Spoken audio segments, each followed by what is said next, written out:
Hi guys, welcome to my channel. आज हम continue करेंगे चैप्टर 5 वाटर के पार्ट सेकंड से। और अगर आपने पार्ट फर्स्ट नहीं देखा है तो लिंक डिस्क्रिप्शन में है, जाकर देख लीजिए। So let's start. Purification of water. Water that we get from various sources may not be fit for drinking. Water जो हमें और कुछ रिसोर्सेज से मिलता है वो फिट नहीं होता ड्रिंकिंग के लिए। It can have dissolved salts along with suspended particles, microorganism। उसमें सॉल्ट्स के साथ क्या होते हैं?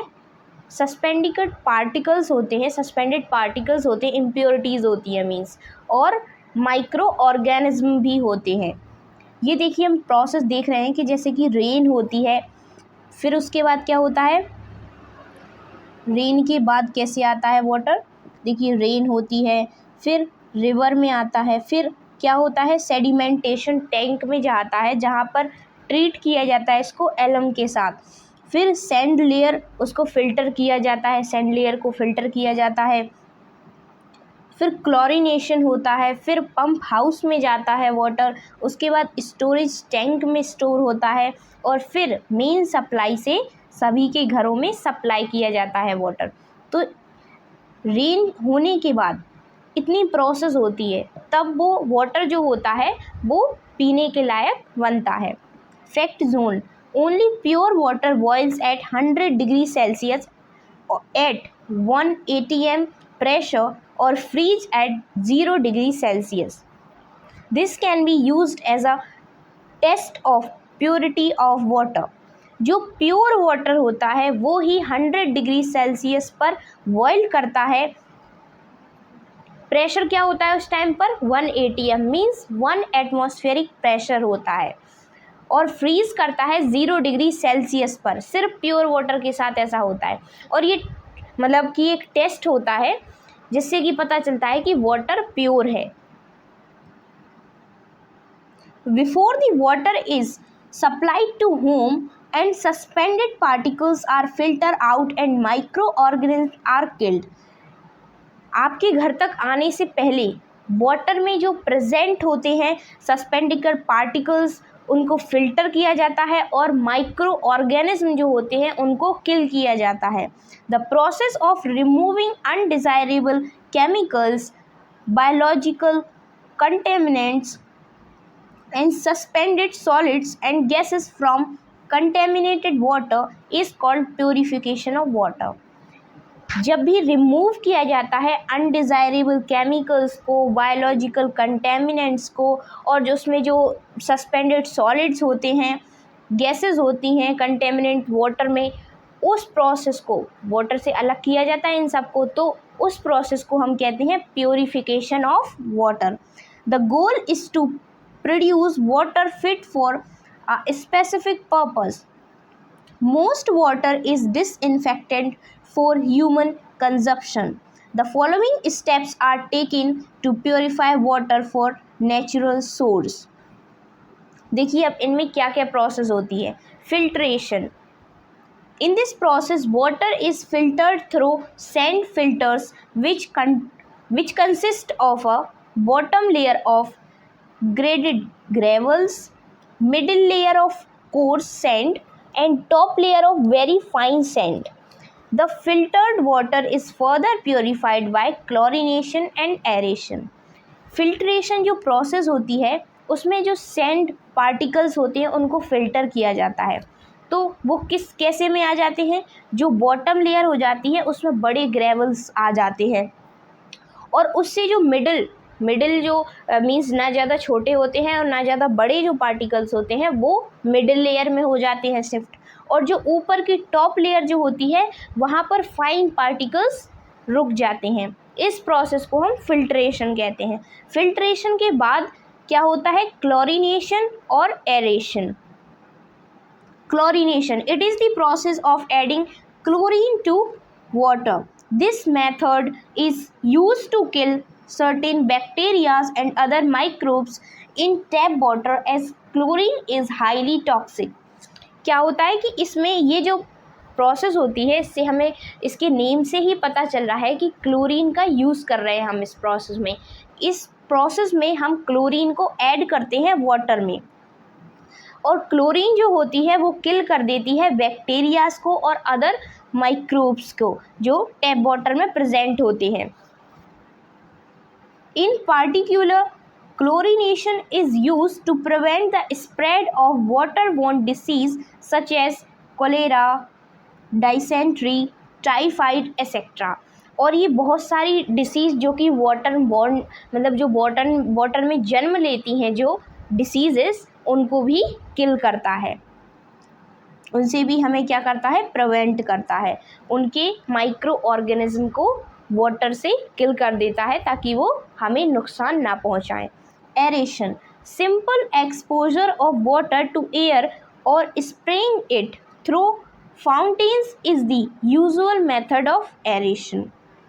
Aeration improves the taste, odor, oxygen from air gets dissolved in water.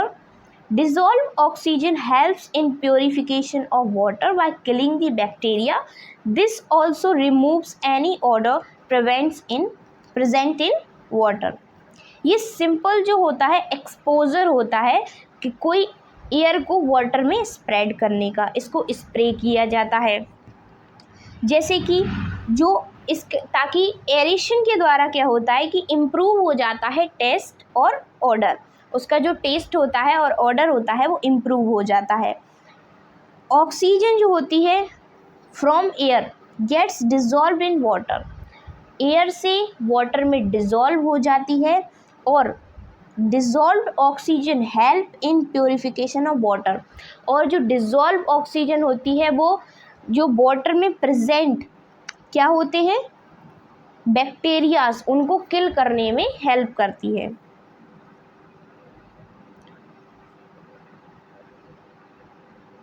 Decantation, decantation is a process to separate mixture. ये decantation जो process होती है ये सेपरेट करती है मिक्सचर्स को। Decantation is just following a mixture of solid liquid or two immiscible liquid to settle and separate by gravity. A mixture of chalk dust or flour with water can be separated by this method. Decantation जो process होती है उसमें mixture को separate किया जाता है। जो कभी कभी मिक्सचर होते हैं सॉलिड के, लिक्विड के या टू इमिसिबल लिक्विड्स के जो कि एक दूसरे के साथ मिक्स नहीं हो सकते, तो वो या तो सेटल डाउन हो जाते हैं या ग्रेविटी द्वारा सेपरेट कर लिए जाते हैं। ग्रेविटी यानी जिसका वेट ज़्यादा होता है वो नीचे रह जाता है और जिसका वेट कम होता है वो ऊपर आ जाता है। तो इस तरीके से हम सेपरेट कर सकते हैं टू मिक्सचर्स को, सॉलिड और लिक्विड के। Physical properties of pure water. Pure water is a clear, colourless, tasteless and odourless liquid. Pure water जो होता है वो क्लियर मीन्स साफ होता है, कलरलेस होता है, उसमें उसका कोई कलर नहीं होता, उसका कोई टेस्ट नहीं होता, उसकी कोई भी सुगंध यानी कि उसकी कोई भी खुशबू नहीं होती, वो ऑर्डरलेस होता है।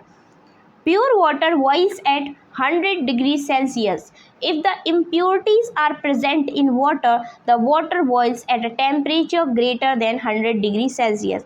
प्योर वाटर जो होता है वो 100 डिग्री सेल्सियस पर प्योर बॉयल करता है, बट अगर वाटर में इम्प्योरिटीज़ हैं तो ये 100 डिग्री से ऊपर जो टेम्परेचर होता है उस पर बॉयल करता है।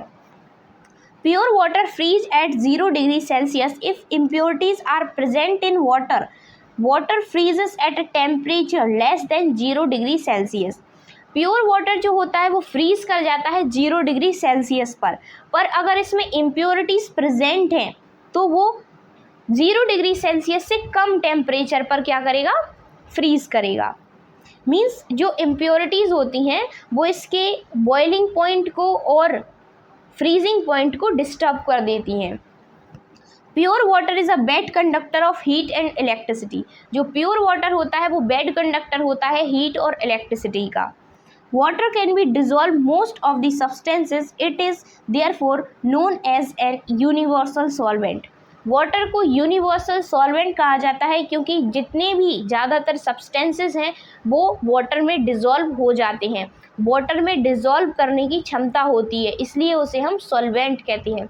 और जो जैसे हम 1 गिलास पानी में 1 चम्मच शक्कर ऐड करेंगे तो क्या होगा कि जो शुगर है वो क्या है, सॉल्यूट है, और हमारा वाटर जो है वो सॉल्वेंट है, इसलिए इसे हमेशा क्या कहा जाता है, universal solvent. Portable water, water which is use for drinking purpose, it is known as portable water.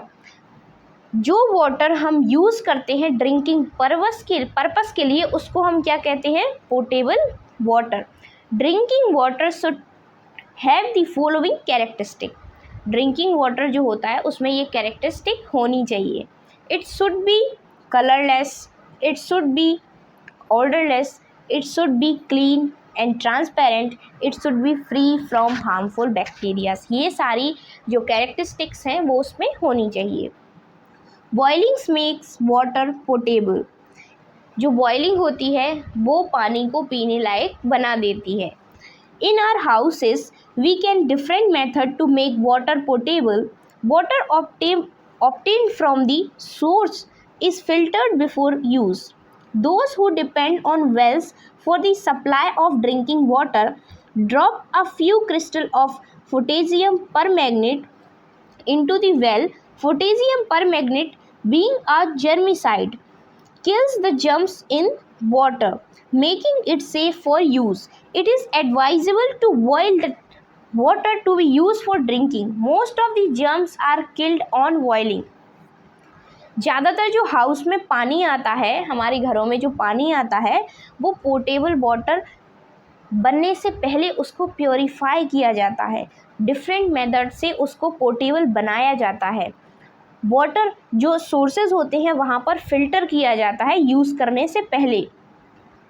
But अगर कोई वेल्स पे डिपेंड है, मीन्स कुएं पर डिपेंड है, कुएं से पानी आ रहा है, उसके घर में सप्लाई कुएं से है, तो क्या हो, वहाँ का वाटर तो कोई भी फिल्ट्रेशन प्रोसेस से नहीं हो रहा, तो क्या करना है कि कुछ क्रिस्टल्स डाल देने हैं पोटेशियम परमैंगनेट के। पोटेशियम परमैंगनेट जो होता है वो एक जर्मिसाइड होता है जो कि किल कर देता है जर्म्स को, जो कि जर्म्स किस में प्रेजेंट है, वाटर में। वाटर में जो जर्म्स प्रेजेंट है वो किल हो जाते हैं पोटेशियम परमैंगनेट से। तो उसके कुछ क्रिस्टल्स डाल देने हैं ताकि वो सेफ़ हो जाए पीने के लिए, पीने के लायक हो जाए। इट इज़ एडवाइजेबल, और जो पानी हम घर में यूज़ करते हैं स्पेशली फॉर ड्रिंकिंग, हमें पानी को बॉयल करना चाहिए, हमें पानी को बॉयल करने के बाद ही पीना चाहिए, बॉयल करके रख लेना चाहिए फिर उसे पीना चाहिए, क्योंकि जो मोस्ट ऑफ द जर्म्स होते हैं वो बॉइलिंग से मर जाते हैं।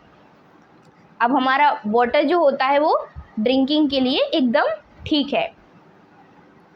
Water borne diseases, water born से हमें क्या पता चल रहा है कि वाटर में ही बोर्न हो रहा है, मीन्स वाटर में ही ये पैदा हो रही हैं diseases. Water borne diseases are caused by pathogenic microorganism that most commonly are transmitted contaminated fresh water. जो वाटर बोर्न डिसीजेज होती हैं वो उसमें क्या होते हैं, उसमें पैथोजेंस होते हैं, माइक्रो ऑर्गेनिज्म पाए जाते हैं, पैथोजेन होते हैं माइक्रो ऑर्गेनिज्म के, ठीक है। और ये क्यों पैदा हो जाते हैं, क्योंकि जो कंटेमिनेटेड मीन्स पॉल्यूटेड जो वाटर होता है उनमें ये पैदा हो जाते हैं, ये समझ लीजिए, ठीक है। Infection commonly results being bathing, washing, drinking, in the preparation of food or in the consumption of food, thus infected। और इन्फेक्शन कब होता है, जब हमारे घर में कोई वॉशिंग हो रही है और अगर वो वाटर क्या है, प्योर नहीं है, उसमें अगर डिसीजेज़ हैं और अगर वो हम ड्रिंकिंग पर्पस के लिए यूज़ कर रहे हैं, वॉशिंग पर्पस के लिए यूज़ कर रहे हैं, या उसको खाना बनाने के लिए यूज़ कर रहे हैं, तो क्या होगा, उसमें इन्फेक्शन है तो वो हमें भी इन्फेक्शन कर देगा। Various forms of water borne diseases are diarrhoea, gastroenteritis and cholera, typhoid etcetera.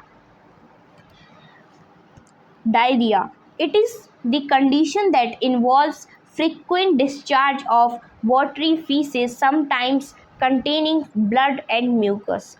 कभी कभी ये कंडीशन हो जाती है कि फ्रिक्वेंटली क्या होता है, डिस्चार्ज होने लगती हैं वाटरी फीसेस डिस्चार्ज होने लगती हैं, ऐसी कंडीशन आ जाती है और उनके साथ कभी कभी ब्लड और म्यूकस भी कंटेन करती हैं वो। इस कंडीशन को हम डायरिया कहते हैं। It shows the symptoms of gastro intestinal infection. ये सिम्टम्स शो करती है कि गैस्ट्रो इंटेस्टाइनल इन्फेक्शन हो गया है। B caused by a variety of bacteria, जो कि वेराइटी ऑफ बैक्टीरियाज के कारण हो जाता है, वायरल्स के कारण हो जाता है, पैरासिटिक ऑर्गेनिज्म के कारण हो जाता है। It leads to loss of fluid, stomach ache and sometimes fever. कभी कभी और इसके द्वारा क्या हो जाता है, फ्लूइड जो हमारे अंदर होता है, हमारी बॉडी के अंदर होता है, उसका भी लॉस होता है, स्टमक मीन्स पेट में दर्द होता है और कभी कभी फीवर भी आ जाता है। गैस्ट्रो एंटरिटीज़, ओके, इट इज़, ये भी एक डिसीज़ है, वाटर एंड बोन डिसीजेस है। It is an acute inflammation of digestive tract, particularly the stomach, large intestine and small intestine. It is caused by viruses, bacteria और parasites. ये जो होता है गैस्ट्रोएंटेरिटिस जो होता है वो कैसे हो जाता है, वो वायरसेस से हो जाता है, बैक्टीरिया से हो जाता है और पैरासाइट से हो जाता है। अगर ये इसके पैथोजेंस हमारे वाटर में प्रेजेंट हैं तो हमें ये इन्फेक्शन हो जाता है। The main symptoms are abdominal pain, vomiting, headache, fever and chills. इसके सिम्टम्स क्या हैं, कैसे पता चले कि गैस्ट्रोएंटेरिटिस हो गया है। इसमें एब्डोमिनल पेन होता है, वॉमिटिंग होती है, हेडेक होती है और फीवर भी हो जाता है। Cholera, it is an infection of small intestine caused by bacterium Vibrio cholerae. ये इन्फेक्शन होता है जो कि स्मॉल इंटेस्टाइन में हो जाता है। इसका बैक्टीरिया, इसमें ये कौन से बैक्टीरिया के कारण होता है, इसको क्या कहते हैं, Vibrio cholerae. It is caused by eating contaminated food और बाय ड्रिंकिंग कंटेमिनेटेड वाटर। ये कैसे हो जाता है, जब हम कंटेमिनेटेड मीन्स पॉल्यूटेड फूड जो है वो खा लेते हैं और पॉल्यूटेड वाटर को ड्रिंक कर लेते हैं। The main symptoms are loss of body fluid through diarrhoea and vomiting leading to dehydration. इसके मेन सिम्टम्स क्या है कि लॉस हो जाता है बॉडी फ्लूइड का। ज़्यादातर इन सभी प्रॉब्लम्स में हमारे अंदर का जो फ्लूइड बैलेंस है वो लॉस, मतलब वो डिस्टर्ब हो जाता है और लॉस हो जाता है फ्लूइड का डायरिया और वॉमिटिंग के थ्रू, ठीक है। Typhoid, it is an acute illness associated with fever caused by Salmonella typhi bacteria. ये इलनेस होती है, इसमें लगता है कि इलनेस टाइप फील होता है, फीवर आता है, और ये किस बैक्टीरिया के कारण होता है, सैल्मोनेला टाइफी द्वारा हो जाता है। It is transmitted through intake of food or water contaminated by the feces or urine of infected peoples। ये कैसे हो जाता है, वही फूड जो है अगर हमारा और वाटर जो है अगर कंटेमिनेटेड है तो उसके द्वारा ये प्रॉब्लम हो जाती है। The main symptoms are high fevers, headache, constipation and diarrhoea and enlarge liver. इसके मेन सिम्टम्स क्या हैं कि हाई फीवर होता है, हेडेक होता है, कॉन्स्टिपेशन होता है, डायरिया भी होता है और हमारा जो लीवर है वो एनलार्ज हो जाता है। Alcohol, water is used in the radiator of automobiles to keep the engine cool. Water जो है वो रेडिएटर की तरह काम करता है, वो ऑटोमोबाइल्स के जो इंजन होते हैं उनको कूल करके रखता है। बट इन कोल्ड कंट्रीज़ में क्या होता होगा, वहाँ का तो वैसे ही टेम्परेचर बहुत ज़्यादा है, अगर वाटर भी कूल कर देगा तो क्या होगा, जो डीजल या पेट्रोल है वो भी जम जाएगा। तो क्या होता है, but in cold countries the water in the radiator would freeze and damage it. मैंने क्या कहा, फ्रीज कर जाएगा और उसको डैमेज कर देगा। So water is mixed with alcohol which serve as an impurity to prevent it from freezing even in extreme cold weather.